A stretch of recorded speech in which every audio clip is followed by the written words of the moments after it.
Caught me. Good morning. Wow, is something going on around here today? Yeah, what an exciting day, great day, and we're excited about it. Glad you're here. I love that song so very much, and April did a beautiful job, and our whole band and praise team, thank you for them. And then I love getting up to preach after Corey prays. I just, it is a blessing. And I thought there was a good sermon in that prayer, to be honest with you. So, wow, glad you're here. A couple things before we get into it. We have orange boxes at all the main exits. We are asking if you have an extra $1, $5, $10, what you can do to help us to help our orphanage in India get some clean water. The well is broken down. We're just trying to make sure they can have access to water. What a simple thing we take for granted oftentimes, isn't it? Just to have access to turning on a spigot and getting water. They don't have that right now. We can help them do that by fixing the well. And if you've got a little extra, could you do that and help us help them? And appreciate it. Also, the Wednesday Night Live, we extended that. If you're not aware, we extended it for one more week only. One more week, 6:30 to 7:30 on Wednesday night. And really encourage you to come back this coming Wednesday night. We tie everything together. We are, it's going to be good. Look forward to having you there with us. Well, I didn't hear a story, but I will say this. Do you know what the janitor said when he jumped out of the closet? Supplies.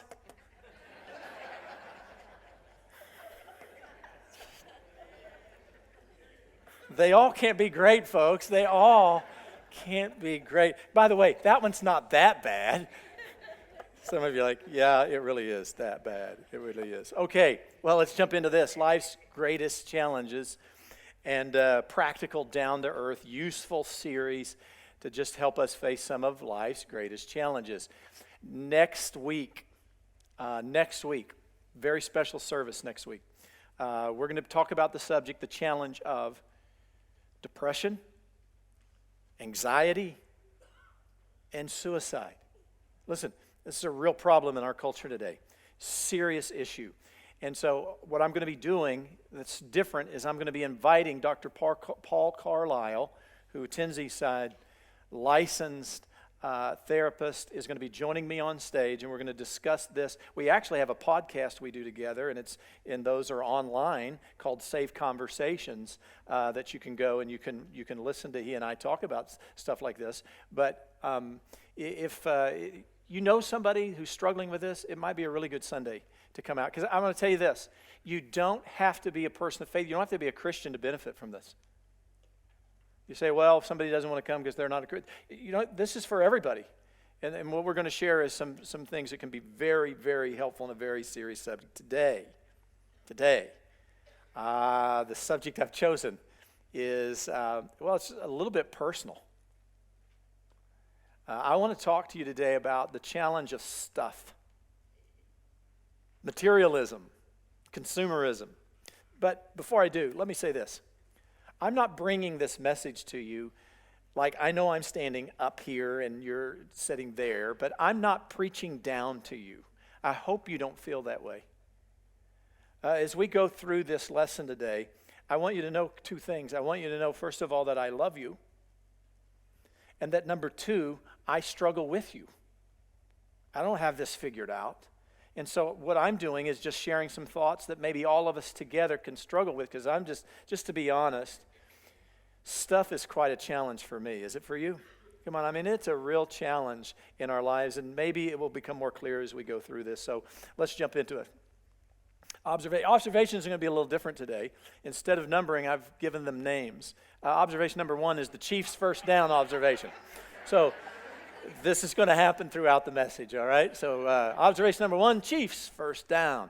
Here is a definition of what I mean by materialism. Materialism is when we consider material possessions as more important than God. All right? That's what I'm referencing when I say materialism. I want you to notice something about that statement. Everybody in the room, would you please notice something about that statement? There's nothing wrong with stuff.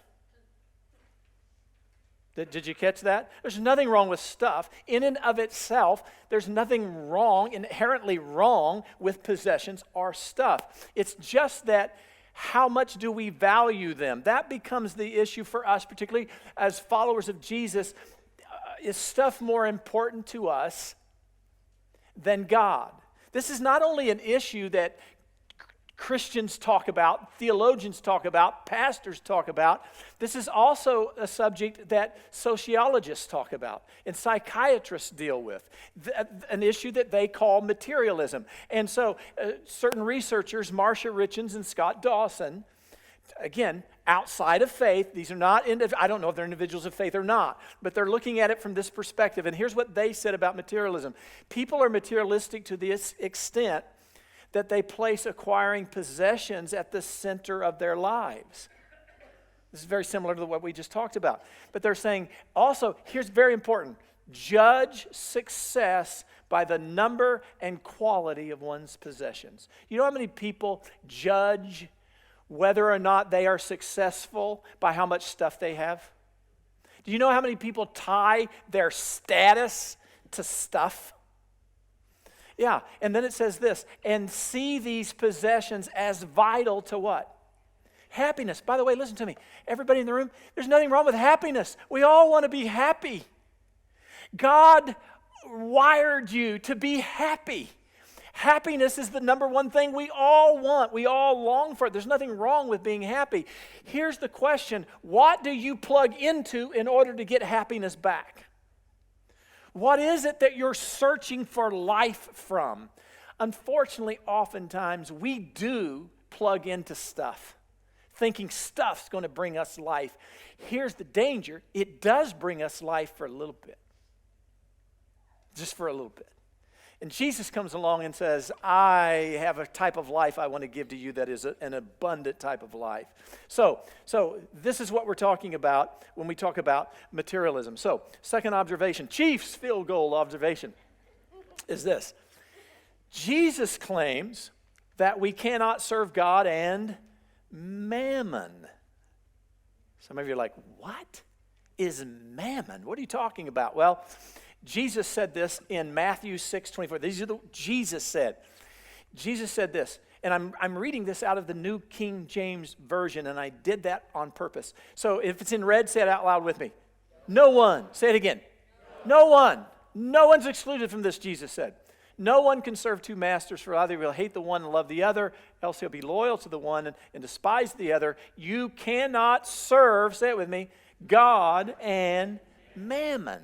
What is mammon? Well, you know, in the later English translations, they will translate the word mammon as money.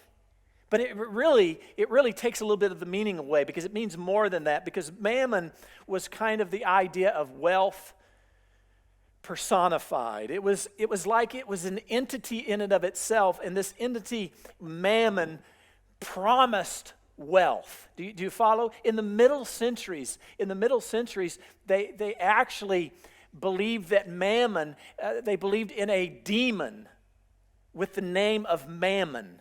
It was the demon of greed and wealth. Matter of fact, scholars came up with a classification of demons, and they called it the 7 princes of hell. One of those 7 princes of hell was a demon by the name of Mammon, the demon of wealth and greed. And so this story came about as a result of that. This is fiction. It's not true, but it's kind of interesting. Here the story goes like this. So how do we kill God? Satan poses the questions, and his demons brainstorm. Of course, technically speaking, there is no killing God, but they know what he means. How do we kill the worship of God? The diabolical assembly is whipped into delirium as a wild group of fiendish plans pours forth. They are vicious, violent, and complex. So many poisons to choose from. But in the midst of the frenzy, Mammon calmly walks to the podium and speaks softly. The crowd hushes in time to hear the crux of his plan. Mammon says, I will give them so much stuff that they won't want there to be a God. The baser demons cackle and howl. What a ridiculous idea. Clearly, a more explicit assault is needed. But a slow smile creeps across Satan's face because he knows this is exactly how you kill God. So Mammon, Jesus comes along and says, you cannot, it's impossible to serve both God and this wealth personified. Why is it that Mammon is so effective? Why is Mammon so powerful? Well, observation number 3, also known as Mahomes magic. I want you to think about this statement. Desire often influences reason more than reason influences desire. I didn't say always. I mean, here's the truth. If on my right hand this represents reason, my left hand represents desire, everybody in this room wants to think of ourselves as more reasonable people, and that reason always wins out and desire never really wins out, that we're just so reasonable. But here's the real truth about us. We are lovers before we are thinkers. We tend to be lovers before we are thinkers. And basically, here's another thought. Here's what that means. Here's what I'm trying to say. Our minds can produce whatever logic is needed to help us get what we want. That's a good thought. Think about it. We are capable. We are capable because this is up here. We are capable to just come up with whatever logic that we need to make sure that we get this. That's part of the danger of this thing. About 10 years ago now, I was like in my mid-20s, something in there. Somewhere 20, 30, 40, somewhere in there. And I decided I wanted to buy a motorcycle. I never rode a motorcycle. None of my family ever rode a motorcycle, but I've told you this before. I was watching that intellectually stimulating movie Wild Hogs, and I decided I wanted to buy a motorcycle. And so I began to have a conversation with myself as to try to reason my way into buying this. So some of the thoughts were like this. I don't really have a hobby. I mean, I did play golf, but I didn't play it enough to be any good, and therefore I don't want to play something that I can't win at. I don't know if anybody else is like that. I don't do certain sports well because if I can't win, I don't want to do it. Sorry. Some of you, can't you just have fun? I have fun when I win. So I was like, I don't really have a hobby.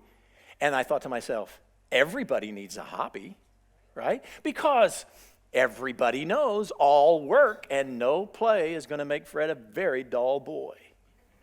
That's true, so I reasoned that. I reasoned that I was in my mid-40s, and so, gosh, I mean, kids were grown. They've moved on. And then, if I were to die on the bike, Laura would be rich. I mean, she said, if you get a bike, double the life insurance, and I did. I even bought an extra clause that if I died in the accident, she even gets extra. Now to think about it, I was wondering why she's always encouraging me to go ride the bike. Now I'm beginning to understand why she would say to me, real men speed up when they go around curves. I mean, just now hitting me, what's going on here?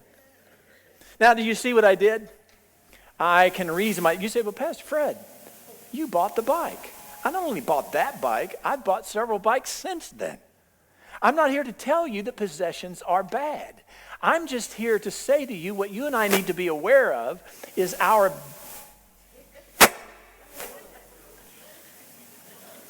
Hello?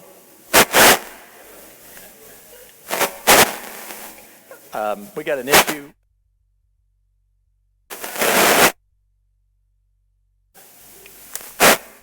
Hello?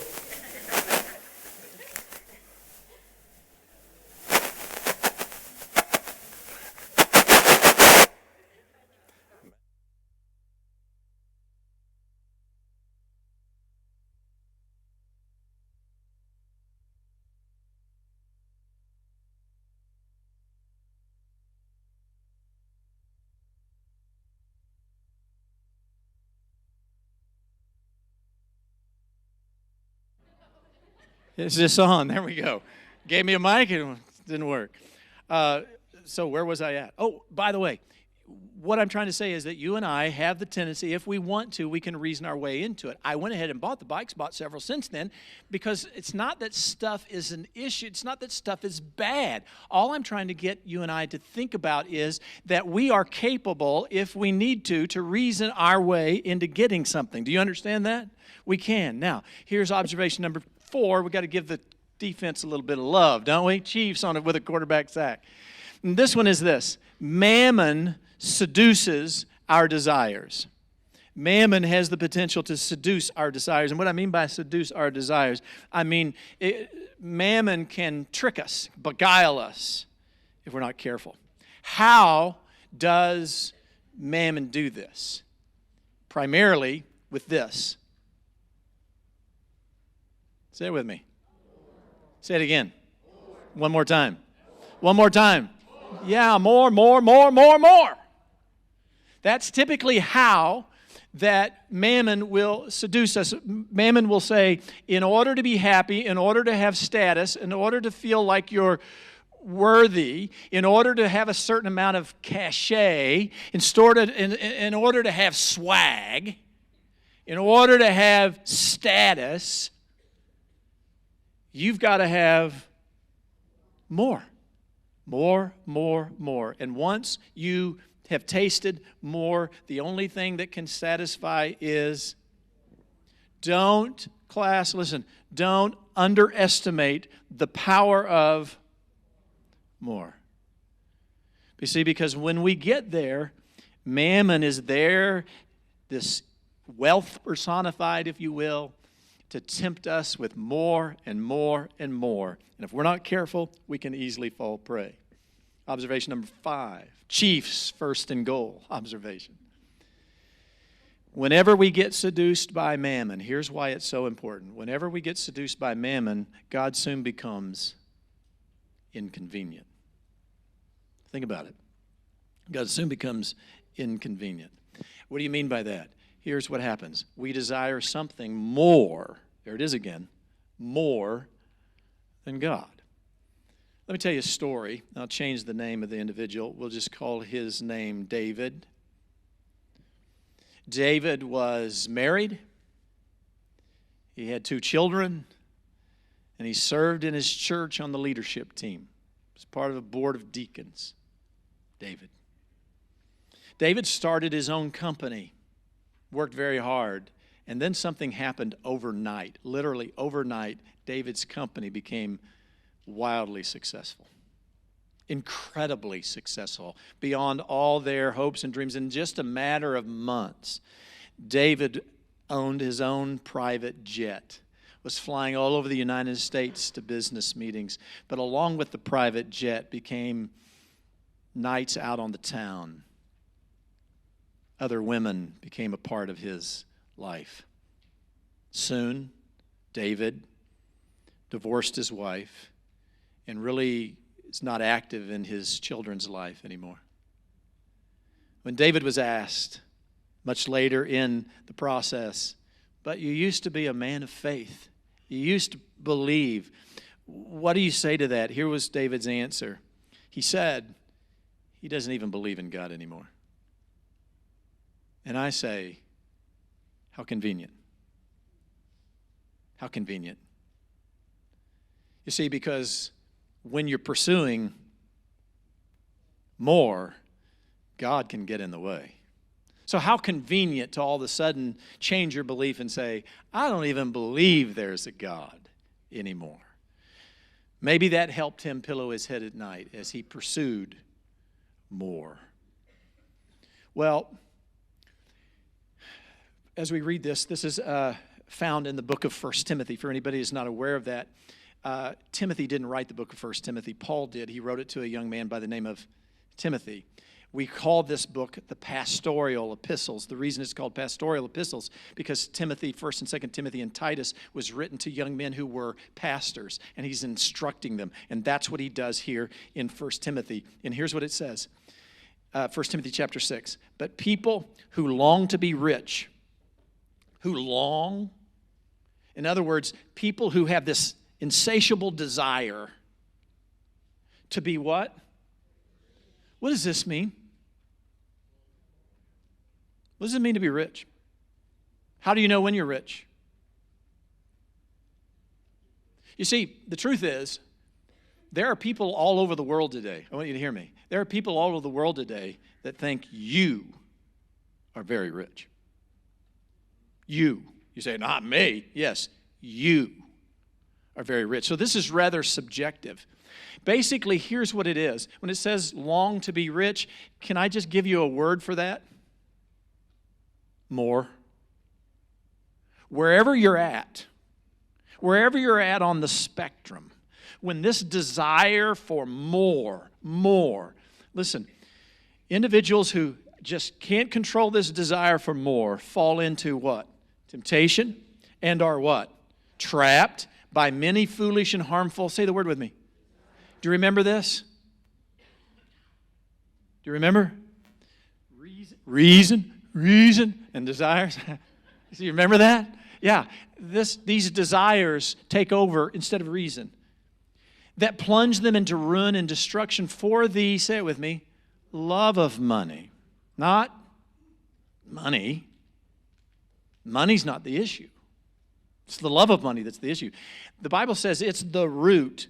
By the way, older translations actually say it's a root. It's a root of all kinds of evil. So it's the root, and out of it grows all kinds of evil. And then he says this, found this interesting. And some people craving money, what money can get by, possessions, stuff, craving stuff, have, say it with me, wandered from the true faith. David, a man of faith, wandered from the faith and pierced themselves with many sorrows. Did you know that not everyone who walks away from faith has a crisis of faith because they don't believe science and the Bible is compatible? Not everybody that walks away from the faith has some crisis of faith because of what we're talking about on Wednesday night, because they just don't think it's the God of the Old Testament and the violent depictions of that God. Not everybody walks away because they think there's contradictions in the Bible. You want to know the main reason people walk away from the faith? This. Because more tends to make God inconvenient. So, as we continue on, hey, touchdown, Kansas City. That's this observation. All right? I want you to think about this. If you want people to do something, first teach them to love and desire that thing.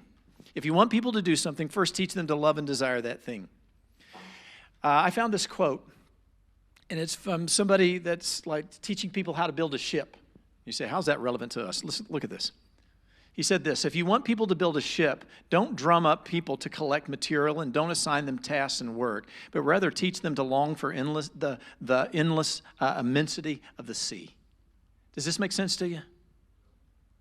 See, in other words, if you want people to do something, teach them to love it. Because if they love it, they're going to do it. You see, as followers of Jesus, if I asked you what we should love or who we should love, everybody in here knows the answer, don't we?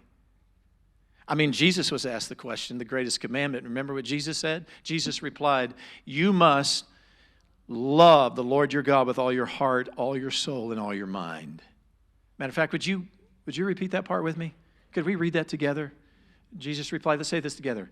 You must love the Lord your God with all your heart, all your soul, and all your mind. See, the question is not, what should we love? We know the answer to that. We should love God first and foremost. We got that down. That's not the question. The question is, what do we love? That's the question. That's the question that all of us, and I'm right there with you, all of us should be mindful enough and willing enough to ask the question. And here's why I tell you this is difficult for me and difficult for you. Here's why this is difficult for us. By the way, it's easy to come in here and go, I love God, and sing the songs and amen. That's easy. But to go out here and to live our lives that are centered on that reflect that is what we believe, that's a little more difficult. Would you agree with that?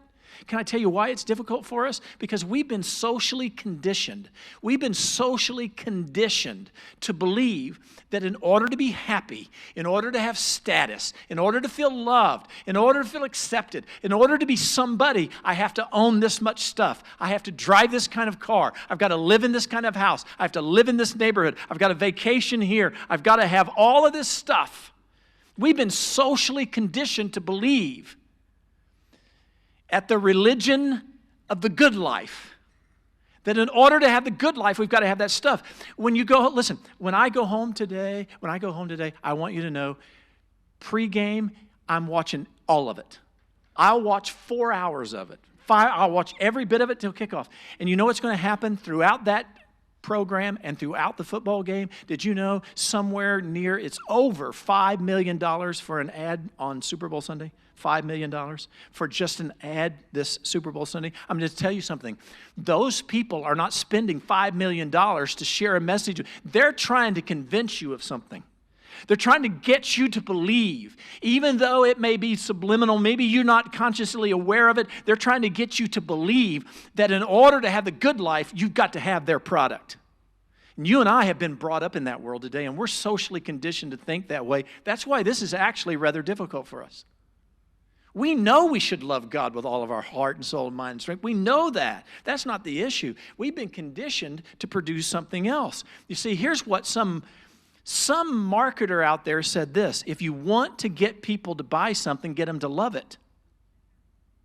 We've got to convince them to love it. Because if they love it, that's what will follow. And so I began to think, who is the genius that came up with that idea? I mean, who was the first person that we know of that said, you want to know something? If you want to get people to do something, first get them to love it. Who's that brilliant advertiser, that genius marketer who unlocked the code? Oh, I have an idea. What if I told you it was Jesus? What if I told you Jesus said it long before the advertiser said it? Long before the marketer said it. Well, let me show you. And it's under this observation, number 7. Chief's extra point, by the way. Here's what we need to understand. There are habits we can practice that will help us offset materialism. Everybody listen. There are habits we can practice that will help us offset this. Here's what Jesus said, and here's the brilliant marketing strategy that Jesus said long before anybody on Fifth Avenue came up with it. Jesus said, don't store up treasures here on earth where moths eat them and rust destroys them and where thieves break in and steal. Store your treasures in heaven where moths and rust cannot destroy and thieves do not break in and steal. Okay, we got that. Now look what Jesus says next. Jesus says, wherever your treasure is, there say it with me, desires of your heart will be also. Now, I used to grow up in church where the preacher would say, if you want to know what you love, look at your checkbook. And I'm not saying that's not true, but I am saying this. That's not what Jesus is saying here. That's not what he's saying. What Jesus is saying is this. There's a pattern here. It's this. Whatever you spend your time desiring, love will just naturally follow. It just will. You will train your heart what to love. You will. You'll sit in here and go, oh God, please give me a heart that loves you. Wonderful prayer. Wonderful prayer. But you will train your heart. I'm training my heart.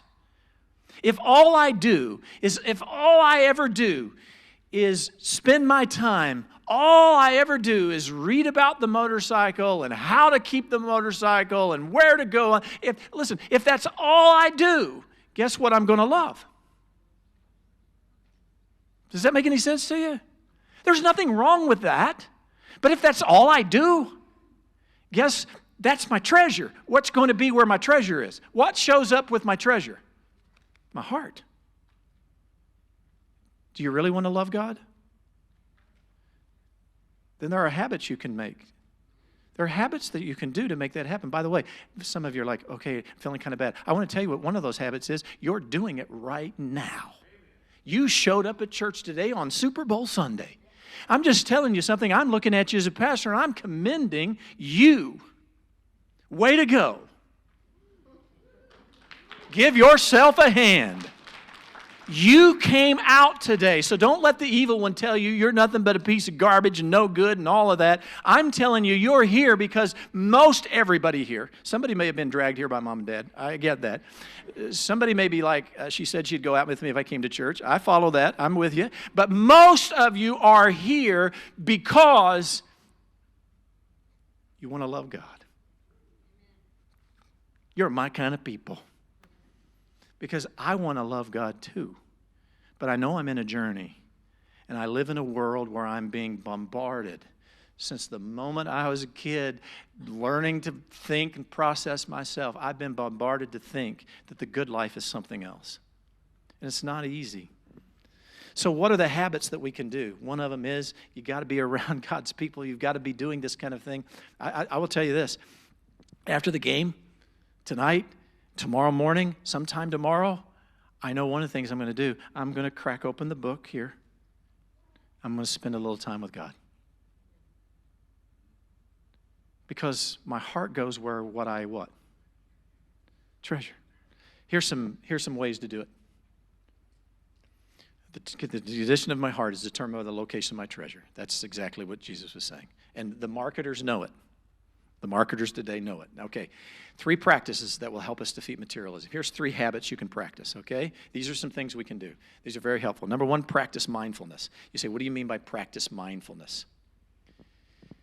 Okay, where we started, reason and desire. Why are you needing that? Ask yourself the question. Step back for a moment and try to be honest with why you feel like you have to have more stuff. What's the reason? Here's why I think it's so important. Because materialism is most often based on a lie. That's why. If you get this, you will be more important. If you have this, you won't be as lonely. If you buy this, you will be your self-worth. You'll be somebody. If you buy this, you will be loved. People will love you. Listen to me. Somebody right now needs to hear this. Somebody, whether online or in the room right now, needs to hear this. You don't have to acquire more stuff to be loved. The God of the universe who created all that stuff, the God of the universe who created all the stuff to be assembled to make a motorcycle, that God loves you already. He can't love you anymore than what he revealed on the cross. When the very antithesis of God was sin itself and God became sin for us. You can't love any greater than that. And he loves you. You don't have to have stuff. That's a lie. And that's why we need to ask the question. We need to be mindful. Why am I getting this? What's the reason? Because we may be trying to plug and find life into things that can't bring life. Number 2, practice gratitude. Here's a little statement for you. As gratitude increases, materialism decreases. Gratitude. A little simple thing like gratitude. I'm talking about appreciating what we have. Instead of thinking that your life is a life where your cup is half empty or your cup is half or empty or half empty, can you just think of, this is a practice this week. I dare you, I double dog dare you. If you would, when you get up in the morning, just make this prayer, Father, thank you that my cup is full. Just thank you that my cup is full. You say, but what if God gives me something else? Then your cup will be so full that it runs over. Nothing wrong with that.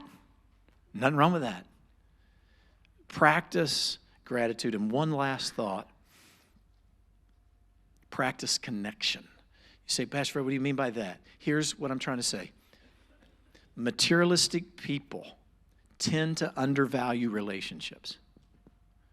They undervalue relationships, and I could say they overvalue possessions. So here's how it works. It's a cycle. It's a vicious cycle.